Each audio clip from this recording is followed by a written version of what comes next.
नमस्कार दोस्तों, स्वागत है आपका। क्या कभी ऐसा एहसास हुआ है कि आपके चारों ओर लोग तो हैं, लेकिन भीतर एक खालीपन है? मानो पूरी भीड़ में भी आप अकेले खड़े हों।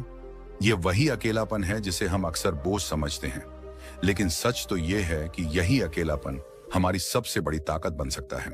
आज हम अकेलेपन को एक बिल्कुल नए नजरिए से देखने वाले हैं। यह कोई दुख नहीं है, यह कोई सजा नहीं है, बल्कि यह एक सुनहरा अवसर है खुद से मिलने का, अपनी गहराई को समझने का और जीवन को नई दिशा देने का। लेकिन इसके लिए आपको इस वीडियो के हर शब्द को महसूस करना होगा, क्योंकि आगे जो बातें आप सुनने वाले हैं वह केवल शब्द नहीं बल्कि आपके दिल और दिमाग में गूंजने वाला संदेश है। गौतम बुद्ध ने कहा था, अकेले चलो, सत्य की खोज अकेले ही करनी पड़ती है। उनकी यह शिक्षा केवल साधुओं के लिए नहीं थी, बल्कि हर इंसान के लिए थी, क्योंकि सच्चाई यही है कि इस संसार के सबसे बड़े परिवर्तन तब आए जब इंसान अकेला था। अल्बर्ट आइंस्टाइन, उन्होंने अपने अकेलेपन में वे सिद्धांत गढ़े जिन्होंने पूरी दुनिया की सोच बदल दी। स्वामी विवेकानंद, उन्होंने अपने एकांत में ही आत्मा की गहराई को पहचाना और दुनिया को एक नई दृष्टि दी।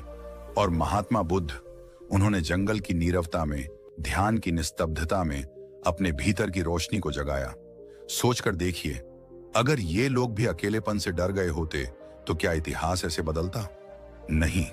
यही फर्क है उस इंसान में जो अकेलेपन से भागता है और उस इंसान में जो अकेलेपन को गले लगाकर अपनी असली शक्ति पहचान लेता है। लेकिन असली सवाल यह है कि हम अकेलेपन को कैसे स्वीकार करें, कैसे उसे बोझ नहीं बल्कि वरदान बना लें। आइए इसे एक कहानी से समझते हैं। एक छोटे से गांव में रोहन नाम का एक लड़का रहता था। बचपन में वह बेहद हंसमुख और चंचल था। हर वक्त दोस्तों से घिरा रहता, लेकिन उम्र बढ़ने के साथ उसकी जिंदगी बदलने लगी। दोस्त धीरे धीरे दूर चले गए, जिम्मेदारियों ने उसे जकड़ लिया और वह अपने ही कमरे में बंद होकर अकेलेपन को कोसने लगा।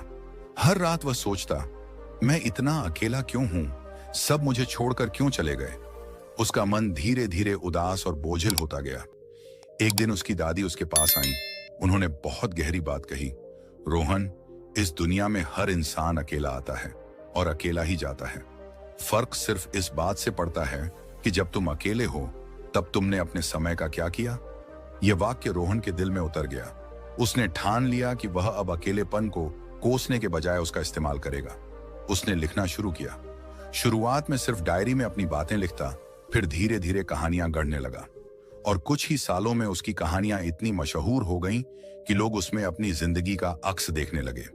ये कहानी हमें बताती है कि अकेलापन महज एक भाव नहीं बल्कि एक शक्ति है।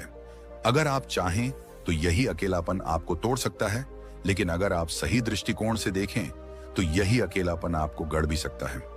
हमने अक्सर सुना है कि इंसान की सबसे बड़ी लड़ाई खुद से होती है, और जब आप इस लड़ाई में जीत जाते हैं तो आपको कोई हरा नहीं सकता। अकेले समय में आप अपनी कमजोरी पहचान सकते हैं, अपनी ताकत निखार सकते हैं और अपने लक्ष्यों को तय कर सकते हैं। लेकिन इसके लिए जरूरी है कि आपकी सोच सकारात्मक हो। अगर आप अकेलेपन को दर्द मानेंगे तो वह आपको डुबो देगा, लेकिन अगर आप उसे अवसर मानेंगे तो वह आपको ऊंचाइयों तक पहुंचाएगा। गौतम बुद्ध ने भी यही सिखाया था। जब उन्होंने राजमहल छोड़ा तो वह अकेलेपन की राह पर निकले। जंगल की नीरवता में किसी के सहारे के बिना उन्होंने अपने भीतर की आग को खोजा। उन्होंने समझा कि दुख, मोह और बंधनों से मुक्त होने का रास्ता भीतरी शांति से ही निकलता है, और यह शांति अकेलेपन में ही मिलती है। अब जरा सोचिए, अगर आप रोजाना अपना समय सिर्फ दूसरों को देते रहेंगे तो आपके पास खुद के लिए क्या बचेगा। आज की दुनिया में हम हर वक्त दूसरों को खुश करने में लगे रहते हैं। दोस्तों को समय देना, रिश्तेदारों की उम्मीदें पूरी करना, सोशल मीडिया पर लोगों को दिखाना कि हम कितने हैप्पी हैं। लेकिन इस सब में हम सबसे जरूरी इंसान को भूल जाते हैं, खुद को। क्या आपने कभी खुद के साथ बैठकर बात की है? क्या आपने कभी यह समझने की कोशिश की है कि आपका असली सपना क्या है? नहीं, क्योंकि हम अकेले होने से डरते हैं। लेकिन यही तो सबसे बड़ी गलती है। अकेलापन डर नहीं है, ये तो एक आईना है। इसमें आप खुद को साफ साफ देख सकते हैं। आइए अब मैं आपको एक और कहानी सुनाता हूं। यह कहानी है सावन की। सावन एक साधारण लड़का था, छोटे कस्बे में रहता था, पढ़ाई में अच्छा था, दोस्त भी बहुत थे। लेकिन वक्त के साथ सब बदलने लगा। उसके पिता का ट्रांसफर हो गया, दोस्त दूर चले गए और परिवार अपनी अपनी व्यस्तताओं में खो गया। सावन अचानक अकेला पड़ गया। वह कमरे में बैठकर सोचता रहता, क्या गलती है मेरी? सब मुझे छोड़कर क्यों चले गए? उसका अकेलापन धीरे धीरे उदासी और बेचैनी में बदल रहा था। एक दिन वह पार्क में बैठा था। उसने देखा कि एक छोटी सी चिड़िया अपने घोंसले में अकेली है, लेकिन वह दुखी नहीं थी। बार बार उड़कर तिनके लाती और अपने घोंसले को मजबूत बनाती। सावन ने सोचा, अगर यह चिड़िया अकेले होकर भी अपने घर को बना सकती है तो मैं क्यों नहीं? उस दिन से उसने ठान लिया कि वह अपने अकेलेपन को ताकत बनाएगा। उसने पढ़ाई पर ध्यान देना शुरू किया, किताबें पढ़ी, संगीत सीखा। धीरे धीरे उसकी जिंदगी बदलने लगी। एक प्रतियोगिता में उसने भाग लिया और सबको चौंका दिया। उसे पुरस्कार मिला, लेकिन असली इनाम यह था कि उसे खुद पर भरोसा मिल गया। जब लोगों ने उससे पूछा, तुमने इतनी तैयारी अकेले कैसे कर ली, तो उसने मुस्कुराकर जवाब दिया, मेरा अकेलापन ही मेरा सबसे अच्छा साथी है। उसी ने मुझे मेरी असली ताकत दिखाई। दोस्तों, यह कहानी हमें बताती है कि अकेलापन कोई अभिशाप नहीं है, यह तो सबसे बड़ा आशीर्वाद है। यह हमें अपनी कमजोरियों से लड़ना सिखाता है, अपनी ताकत को खोजने का मौका देता है और जीवन को नई दिशा दिखाता है। गौतम बुद्ध का भी यही संदेश था। उन्होंने कहा था, अपने आत्मा के अलावा कोई तुम्हारा सहारा नहीं है। इसका अर्थ है सबसे सच्चा साथी आप खुद हैं। तो याद रखिए, अकेलापन एक खाली कैनवास की तरह है। आप उस पर अपनी जिंदगी के रंग भर सकते हैं। यह वह समय है जब आप खुद से जुड़ सकते हैं, अपनी आत्मा की आवाज सुन सकते हैं। अब सवाल यह है, क्या आप अपने अकेलेपन को एक नए मोड़ पर ले जाने के लिए तैयार हैं? क्या आप इसे अपनी रचनात्मकता, आत्मनिर्भरता और आत्मविश्वास की ताकत बना सकते हैं? अकेलापन कोई अंधेरी गुफा नहीं है, यह तो खजाने से भरी गुफा है। शुरुआत में डर लगता है, लेकिन जैसे जैसे आप भीतर उतरते हैं, आपको अपनी असली ताकतें मिलती हैं। और दोस्तों, यही वह जगह है जहां से हमारी अगली यात्रा शुरू होगी। तो अंत तक याद रखिए, आप अकेले नहीं हैं। आपका अकेलापन ही आपका सबसे अच्छा साथी है। उसे अपनाइए, उसे समझिए और उसे अपनी सबसे बड़ी ताकत में बदल दीजिए। भीड़ में रहकर भी अक्सर इंसान अकेला महसूस करता है, लेकिन जब सच में अकेला होता है तो सबसे ज्यादा घबराता है। हर वक्त किसी न किसी को अपना समय देते देते इंसान भूल जाता है कि उसका सबसे बड़ा हकदार वही खुद है। हम दूसरों की खुशियों में इतना उलझ जाते हैं कि अपने भीतर की शांति को खो बैठते हैं। और यही वो जगह है जहां गौतम बुद्ध का गहरा संदेश हमें जगाता है। यदि तुम अपने आप को जानना चाहते हो तो तुम्हें अकेले रहना सीखना होगा। सोचिए, दिन भर हम कितने लोगों से बात करते हैं, परिवार, दोस्त, सहकर्मी, पड़ोसी, सोशल मीडिया पर अनगिनत चैट्स, कॉल्स, और इस सब के बीच क्या हमने कभी खुद से बात करने की कोशिश की है? शायद ही कभी, क्योंकि हमें अकेलापन डराता है। हमें लगता है कि अगर हम अकेले होंगे तो बोरियत होगी, उदासी होगी, या शायद लोग हमें गलत समझेंगे। लेकिन सच तो ये है कि अकेलापन ही वो दर्पण है जिसमें हमारी असली तस्वीर साफ दिखाई देती है। गौतम बुद्ध ने बार बार कहा कि इंसान का सबसे बड़ा साथी उसका स्वयं है। जब तुम अकेले बैठते हो, जब बाहर का शोर शांत हो जाता है, तब तुम्हें अपने भीतर का संगीत सुनाई देता है। वही संगीत जिसमें शांति है, वही संगीत जिसमें जवाब है, वही संगीत जिसमें आत्मा की पुकार छिपी है। अकेले रहना मतलब भागना नहीं है। यह भागना नहीं, बल्कि खुद से जुड़ना है। दूसरों को समय देना बुरा नहीं है, लेकिन जब हम बार बार और लगातार दूसरों को ही समय देते रहते हैं तो खुद के लिए कुछ नहीं बचता। हमारी ऊर्जा, हमारी सोच, हमारी भावनाएं सब किसी और में बंट जाती हैं और धीरे धीरे हम अपने ही जीवन में मेहमान बन जाते हैं। बुद्ध कहते थे, तुम्हारी मुक्ति तुम्हारे सिवा कोई नहीं कर सकता। इसका मतलब यह है कि चाहे तुम्हारे आसपास कितने भी लोग क्यों ना हों, तुम्हें समझना होगा कि तुम्हारा जीवन तुम्हारे ही हाथ में है और उस जीवन को दिशा देने का काम कोई और नहीं कर सकता। इसके लिए तुम्हें खुद को समय देना होगा और वो तभी संभव है जब तुम अकेले रहना सीखो। आज की दुनिया में लोग खाली रहने से डरते हैं। अगर 10 मिनट भी फ्री हों तो तुरंत मोबाइल उठा लेते हैं, गाने बजा लेते हैं, किसी को कॉल कर लेते हैं, क्योंकि हमें चुप्पी और सन्नाटा काटने लगता है। लेकिन वही सन्नाटा, वही चुप्पी असली शिक्षक है। जब गौतम बुद्ध ने बोधि वृक्ष के नीचे ध्यान किया, तब उनके आसपास कोई भीड़ नहीं थी। वे अकेले थे, लेकिन वही अकेलापन उनके लिए ज्ञान का द्वार बन गया। अकेलेपन ने ही उन्हें उनके भीतर झांकने का मौका दिया। सोचकर देखिए, अगर बुद्ध भी हर वक्त किसी से बातों में उलझे रहते, दूसरों की इच्छाओं को पूरा करने में समय गंवाते, तो क्या वे सत्य को खोज पाते? नहीं, वे इसलिए बुद्ध बने क्योंकि उन्होंने अपने भीतर की यात्रा की, और ये यात्रा सिर्फ अकेले रहकर ही संभव थी। हम सबके जीवन में भी ये बेहद जरूरी है। जब हम बार बार दूसरों को समय देते हैं, उनकी समस्याओं को हल करने में लगे रहते हैं, तो हमारी अपनी समस्याएं और हमारी खुद की इच्छाएं पीछे छूट जाती हैं। धीरे धीरे हमें लगने लगता है कि हमारी जिंदगी हमारी नहीं रही, हम बस दूसरों की उम्मीदें पूरी करने वाली मशीन बन गए हैं, और यही सबसे बड़ी गलती है। अकेले रहना हमें खुद को समझने की शक्ति देता है। यह हमें बताता है कि हमें किस दिशा में जाना है, हमें क्या बदलना है, हमें किन चीजों को छोड़ना है। जब आप अकेले होते हो तो कोई आपको रोकता नहीं, कोई आपको अपनी सोच नहीं थोपता। उस वक्त आप सबसे ज्यादा सच्चे होते हो, खुद से। बुद्ध का दृष्टिकोण बहुत साफ था। भीतर की शांति अकेलेपन में ही मिलती है, क्योंकि शांति बाहर की भीड़ में नहीं, अंदर की गहराई में है, और उस गहराई तक पहुंचने का रास्ता सिर्फ और सिर्फ अकेलेपन से होकर गुजरता है। अगर आप खुद को नहीं जानते तो दुनिया आपको लाख बार समझाएगी, लेकिन आप कभी संतुष्ट नहीं होंगे, क्योंकि सच्ची संतुष्टि बाहर से नहीं आती, वो भीतर से जन्म लेती है। और भीतर की आवाज सुनने के लिए हमें चुप रहना होगा, रुकना होगा और अकेले बैठना होगा। इसीलिए अगली बार जब आपको लगे कि आपके पास समय नहीं है, तो सोचिए, क्या सच में आपके पास समय नहीं है, या आप अपना समय लगातार दूसरों में बांटते जा रहे हैं? याद रखिए, अगर आप खुद को समय नहीं देंगे तो दुनिया आपको कभी समय नहीं देगी। हम सबके जीवन में एक बहुत बड़ी आदत है, हर किसी को खुश करना।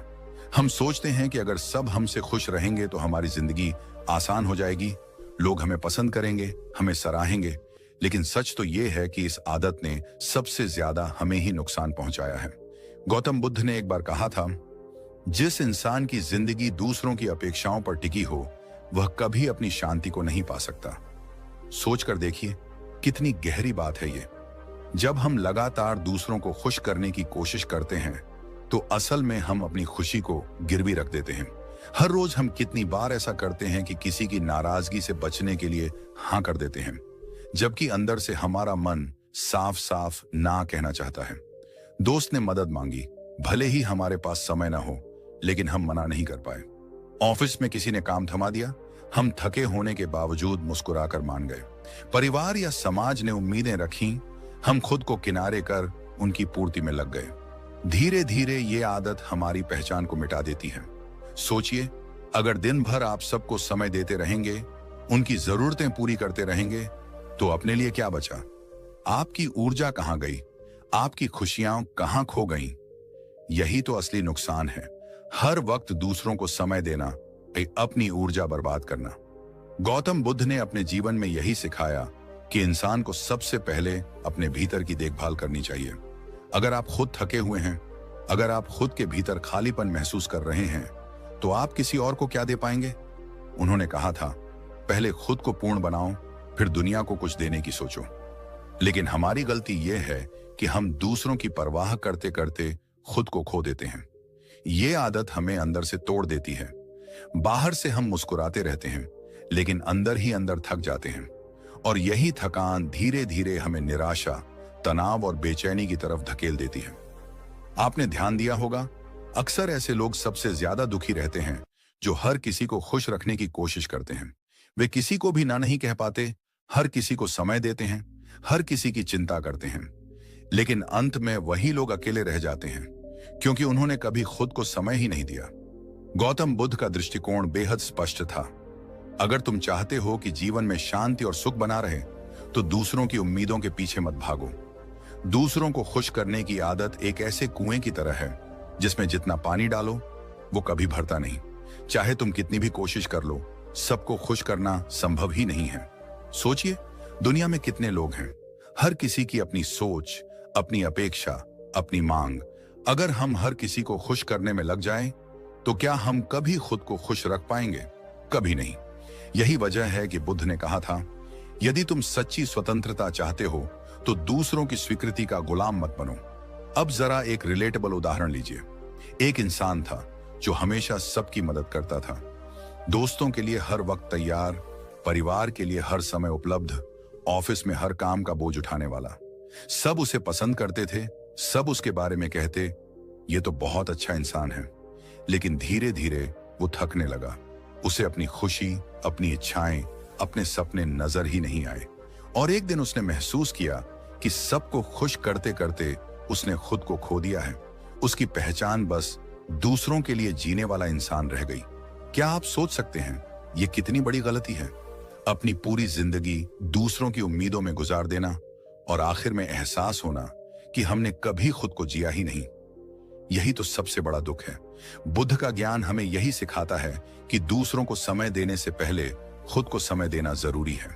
अगर तुम खुद की ऊर्जा बचा कर रखोगे, अपने मन को मजबूत बनाओगे, तभी दूसरों के लिए कुछ कर पाओगे, वरना तुम्हारी ऊर्जा खत्म हो जाएगी और तुम अंदर से खाली हो जाओगे।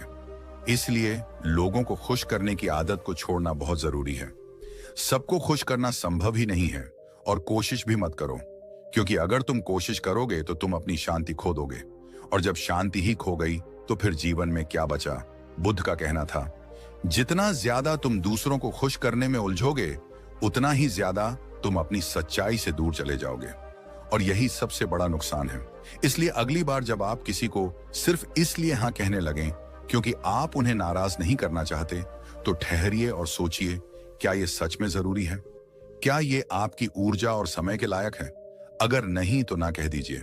याद रखिए, खुद को बचाना स्वार्थ नहीं है, ये जिम्मेदारी है। जब इंसान बार बार लोगों को खुश करने में उलझ जाता है तो धीरे धीरे उसका मन थकने लगता है। लेकिन यही वो मोड़ है जहां हमें यह समझना चाहिए कि अकेलापन बोझ नहीं है, बल्कि मन और दिमाग के लिए एक वरदान है। मनोविज्ञान और आधुनिक विज्ञान दोनों ही इस बात की पुष्टि करते हैं कि अकेले रहना इंसान को भीतर से और ज्यादा मजबूत बनाता है। आपने देखा होगा कि सबसे गहरी बातें, सबसे अनोखे विचार और सबसे क्रिएटिव सोच तब आती है जब इंसान अपने आप में डूबा होता है। जब कोई आसपास नहीं होता, जब शोर शराबा नहीं होता, जब कोई हमारी ऊर्जा नहीं खींच रहा होता, तभी हमारा दिमाग सबसे ज्यादा स्पष्ट होता है। वैज्ञानिक रिसर्च कहती है कि जो लोग अकेले समय बिताते हैं वे ज्यादा क्रिएटिव, फोकस्ड और संतुलित होते हैं। अकेले रहने से इंसान का दिमाग खुद को व्यवस्थित करता है, विचारों की भीड़ साफ होती है और मन को शांति मिलती है। यही कारण है कि महान आविष्कारक, लेखक, वैज्ञानिक, दार्शनिक सबने अपने जीवन का सबसे महत्वपूर्ण समय अकेलेपन में बिताया है। उन्होंने वही किया जो गौतम बुद्ध ने हजारों साल पहले कहा था, आंतरिक शांति तुम्हें भीड़ में नहीं मिलेगी, वह तभी मिलेगी जब तुम अपने आप से मिलोगे। सोचिए, जब आप हर समय लोगों से घिरे रहते हैं तो आपका दिमाग लगातार उत्तेजित रहता है। एक बात से दूसरी बात, एक चेहरे से दूसरे चेहरे, एक समस्या से दूसरी समस्या, दिमाग को रुकने का समय ही नहीं मिलता। यही कारण है कि लोग हमेशा थकान, तनाव और बेचैनी महसूस करते हैं। लेकिन जैसे ही आप अकेले होते हैं, सब शांत हो जाता है, दिमाग धीरे धीरे आराम करने लगता है और भीतर की क्लैरिटी सामने आती है। मनोविज्ञान मानता है कि सॉलिट्यूड यानी अपने साथ समय बिताना हमारे मानसिक स्वास्थ्य के लिए उतना ही जरूरी है जितना शरीर के लिए नींद। जैसे नींद हमें शारीरिक थकान से मुक्त करती है, वैसे ही अकेलापन हमें मानसिक थकान से मुक्त करता है। और जब मन हल्का हो जाता है तो वही मन रचनात्मकता की ओर जाता है। गौतम बुद्ध ने हमेशा सिखाया कि बाहर की दुनिया को समझने से पहले भीतर की दुनिया को समझो। उन्होंने कहा था, जो अपने भीतर को जीत लेता है वही सच्चा विजेता है। और भीतर को जीतने का पहला कदम है अकेले होना, क्योंकि जब आप अकेले होते हैं तभी आप अपने विचारों को सुन सकते हैं, तभी आप अपनी कमजोरियों और ताकतों को पहचान सकते हैं। जरा एक उदाहरण सोचिए। मान लीजिए आप रोजाना दोस्तों के साथ बैठे रहते हैं, हर वक्त किसी न किसी बातचीत में लगे रहते हैं, मोबाइल और सोशल मीडिया के शोर से घिरे रहते हैं। ऐसे में क्या कभी आपको अपने सपनों के बारे में गहराई से सोचने का मौका मिलेगा? क्या कभी आपको अपने मन की असली आवाज सुनाई देगी? नहीं। लेकिन अगर आप हर दिन थोड़ी देर अकेले बैठ जाएं, सारी आवाजों से दूर होकर, तो आपके मन में धीरे धीरे वे जवाब उभरने लगेंगे जिन्हें आप लंबे समय से ढूंढ रहे हैं। यही वजह है कि बुद्ध जंगलों में ध्यान करते थे। वे अपने शिष्यों को भी यही कहते थे, भीड़ तुम्हें खो देती है, लेकिन एकांत तुम्हें तुम्हारे असली रूप से मिलाता है। यह बात आज के मनोविज्ञान में भी प्रमाणित हो चुकी है। वैज्ञानिक कहते हैं कि अकेले समय बिताना हमारे ब्रेन की डिफॉल्ट मोड नेटवर्क को सक्रिय करता है, यानी दिमाग का वह हिस्सा जो इंट्रोस्पेक्शन, इमेजिनेशन और सेल्फ अवेयरनेस के लिए जिम्मेदार है। यही वो पल होते हैं जब आप नए आइडिया सोचते हैं, जीवन के अर्थ पर विचार करते हैं और खुद को समझते हैं। लेकिन अफसोस, आज की दुनिया ने अकेलेपन को गलत नाम दे दिया है। लोग सोचते हैं कि अकेला रहना मतलब उदासी या डिप्रेशन, जबकि सच ये है कि अकेलापन और लोनलीनेस अलग चीजें हैं। लोनलीनेस यानी जब आप लोगों के बीच भी खुद को खोया महसूस करते हो, लेकिन सॉलिट्यूड यानी जब आप खुद के साथ रहकर भी संतुष्ट और शांत महसूस करते हो। और यही तो असली ताकत है। बुद्ध ने सिखाया कि अपने भीतर का दीपक खुद बनो, और यह दीपक तभी जलता है जब आप अकेले समय बिताते हैं, जब आप भीड़ से दूर जाकर अपने विचारों को गहराई से समझते हैं, तभी भीतर का प्रकाश जगता है।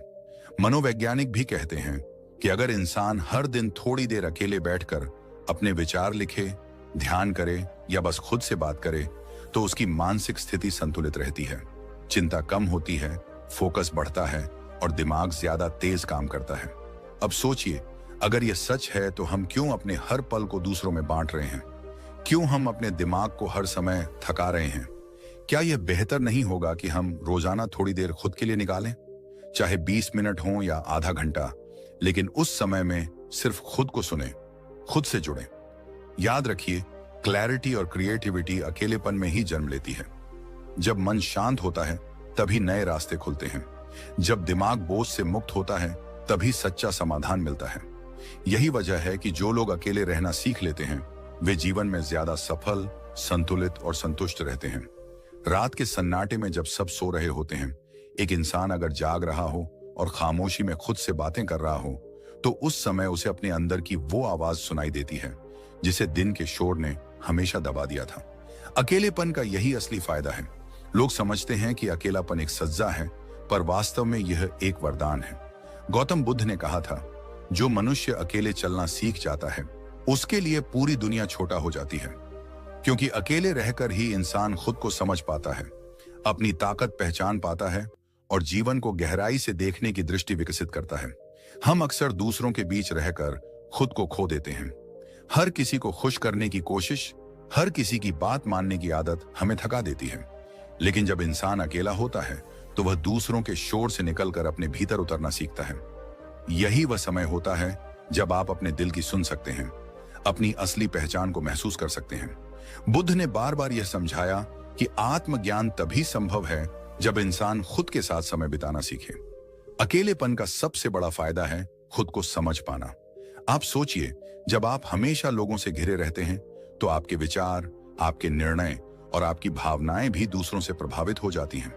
पर जब आप अकेले बैठते हैं तो आपको खुद की सोच, खुद की भावनाएं और खुद की इच्छाएं साफ दिखने लगती हैं। यही क्लैरिटी, यही पारदर्शिता आपको मजबूत बनाती है। एक छात्र जब अकेला पढ़ता है तब उसे अपनी ताकत और कमजोरी दोनों का पता चलता है। एक कलाकार जब खामोशी में बैठकर खुद से बातें करता है तभी वह सबसे अनोखी कृति बना पाता है। और एक साधक जब एकांत में ध्यान करता है तभी उसे शांति और सत्य का अनुभव होता है। दूसरा बड़ा लाभ है नए विचार और रचनात्मकता। वैज्ञानिक रिसर्च भी कहती है कि अकेले रहने वाले लोग ज्यादा क्रिएटिव होते हैं, क्योंकि जब आप अकेले होते हैं तो आपका दिमाग दूसरों के दबाव से मुक्त होता है, तब उसमें नए विचार अंकुरित होते हैं। कल्पना कीजिए, अगर इंसान हमेशा भीड़ में रहे तो क्या वह कभी नया सोच पाएगा? नहीं, क्योंकि भीड़ आपको वही सोचने देती है जो सब सोच रहे हैं, लेकिन अकेलापन आपको स्वतंत्र बनाता है। यह आपकी सोच को नई दिशा देता है। शायद इसीलिए महान आविष्कारकों ने, महान लेखकों ने और महान साधकों ने अपने जीवन का बड़ा हिस्सा एकांत में बिताया। बुद्ध ने कहा था, भीड़ में रहते हुए इंसान अपने भीतर की आवाज नहीं सुन सकता, इसलिए कभी कभी अकेले रहना जरूरी है। अकेलेपन से मिलने वाला तीसरा अनमोल उपहार है मानसिक शांति और आत्मविश्वास। जब आप खुद के साथ बैठते हैं तो आपका मन धीरे धीरे शांत होता है, दूसरों की अपेक्षाओं का बोझ हट जाता है। सोचिए, जब आप सुबह जल्दी उठकर अकेले चाय पीते हैं तो वो एहसास कैसा होता है, कितना सुकून भरा। उस समय कोई आपको जज नहीं कर रहा, कोई आपको टोक नहीं रहा, आप बस खुद हैं और आपकी अपनी शांति। यही शांति धीरे धीरे आपके आत्मविश्वास को मजबूत करती है। बुद्ध ने कहा था, अपने भीतर झांको, वहीं तुम्हें सच्ची शांति मिलेगी। और सच यही है, जब मन शांत होता है तो आत्मविश्वास अपने आप बढ़ जाता है। अकेलापन हमें एक और अनमोल शक्ति देता है, निर्णय लेने की ताकत। जब हम हमेशा दूसरों के साथ रहते हैं तो हमारा हर फैसला किसी न किसी की राय से प्रभावित होता है, पर अकेलापन आपको खुद सोचने और खुद निर्णय लेने की हिम्मत देता है। यह आपको सिखाता है कि आप अपने जीवन के मालिक हैं, गुलाम नहीं। बुद्ध ने यही समझाया था, अपना दीपक खुद बनो, यानी दूसरों पर निर्भर मत रहो, अपने फैसले खुद लो। और जब आप खुद निर्णय लेना सीख जाते हैं तो जीवन में किसी भी तूफान का सामना करने की हिम्मत आ जाती है। लेकिन यहाँ एक गहरी बात छुपी है। अकेले रहना सीखना मतलब दुनिया से भागना नहीं है। इसका मतलब यह है कि आप अपनी दुनिया को संतुलित करना सीखें। आप भीड़ में रहें पर उसका गुलाम न बने। आप रिश्ते निभाएं पर खुद को खोए बिना। आप दूसरों से बात करें पर अपनी आवाज दबाए बिना। अकेलापन आपको यह संतुलन सिखाता है। तो अब सोचिए, जब अकेलापन हमें खुद को समझने की ताकत देता है, नए विचारों को जन्म देता है, मानसिक शांति और आत्मविश्वास लाता है और निर्णय लेने की शक्ति प्रदान करता है, तो क्या यह वाकई बोझ है? नहीं, यह तो सबसे बड़ा वरदान है। बुद्ध का जीवन इसका सबसे बड़ा उदाहरण है। उन्होंने राजमहल छोड़ा, भीड़ छोड़ी और अकेले ही जंगल में गए। वही अकेलापन उन्हें उस ज्ञान तक ले गया जिसने पूरी दुनिया को रास्ता दिखाया। आज की इस भाग दौड़ भरी जिंदगी में हमें भी यही सीखने की जरूरत है। अगर हम थोड़ी देर के लिए अकेले बैठें, अपने भीतर झांकें, तो हमें भी वो क्लैरिटी, वो रचनात्मकता और वो आत्मविश्वास मिलेगा जिसकी हमें तलाश है। अकेले रहना डर नहीं, शक्ति है। और जब आप इस शक्ति को पहचान लेंगे तो आप देखेंगे कि आपका जीवन कितना सरल और खूबसूरत हो गया है। गौतम बुद्ध ने कहा था, अपना दीपक स्वयं बनो। और यह दीपक जलता है तभी जब इंसान अकेले चलना सीखता है। बुद्ध का पूरा जीवन इसी बात का उदाहरण है कि सच्चाई की खोज भीड़ के शोर में नहीं, बल्कि एकांत की खामोशी में होती है। बुद्ध का बचपन राजमहल में बीता। सोने चांदी की चकाचौंध, नाच गाने का शोर, रसोइयों की महक और सेवकों की भीड़। लेकिन इस भीड़ के बीच उनके भीतर उठने वाले सवाल कभी शांत नहीं हुए। हर कोई उन्हें समझाता कि यही जीवन है, यही सुख है। लेकिन उनके दिल ने कहा, नहीं, ये सब अस्थायी है। यही वह क्षण था जब उन्होंने महसूस किया कि सच्चे उत्तर केवल भीड़ से दूर अकेलेपन में मिल सकते हैं। और फिर उन्होंने सब कुछ छोड़ दिया, अकेले निकल पड़े। न रिश्तों का सहारा, न किसी की राय, न किसी की भीड़, बस खुद और सत्य की तलाश। उन्होंने कहा, अकेला चलो, क्योंकि सत्य की खोज अकेले ही करनी पड़ती है। सोचिए, अगर बुद्ध राजमहल में रहते, हर वक्त भीड़ में रहते, तो क्या उन्हें आत्मज्ञान मिल पाता? नहीं, क्योंकि आत्मज्ञान शोर में नहीं मिलता। आत्मज्ञान खामोशी में खिलता है। जिस तरह कमल गंदे पानी में भी खिलता है, उसी तरह ज्ञान भी अकेलेपन की खामोशी में खिलता है। ध्यान की उनकी साधना इसका सबसे बड़ा प्रमाण है। जब वे पीपल के पेड़ के नीचे बैठे तो उनके चारों ओर न कोई गुरु था, न भीड़ थी, न कोई साथी। वहां सिर्फ वे थे और उनका अपना मन। और इसी गहरे एकांत में उन्होंने वह सत्य पाया जिसने पूरी दुनिया को बदल दिया। ध्यान कोई और नहीं सिखा सकता, यह अभ्यास अकेले ही करना पड़ता है। ध्यान का असली अर्थ है भीतर झांकना, और भीतर झांकने के लिए बाहरी शोर से दूरी जरूरी है। बुद्ध ने बार बार समझाया कि आत्मज्ञान दूसरों की दी हुई चीज नहीं है। यह न तो किताबों में बंद है, न दूसरों के शब्दों में। यह तो अपने भीतर है, और उसे खोजने का रास्ता एकांत से होकर गुजरता है। जब आप अकेले होते हैं तब आपके मन का शोर धीरे धीरे शांत होता है, और उसी शांति में आपको खुद का सच दिखता है। यही कारण है कि बुद्ध ने अपने शिष्यों को भी सिखाया, जंगलों में जाओ, ध्यान करो, खुद के साथ रहना सीखो, क्योंकि कोई और आपके लिए सत्य खोज कर नहीं ला सकता।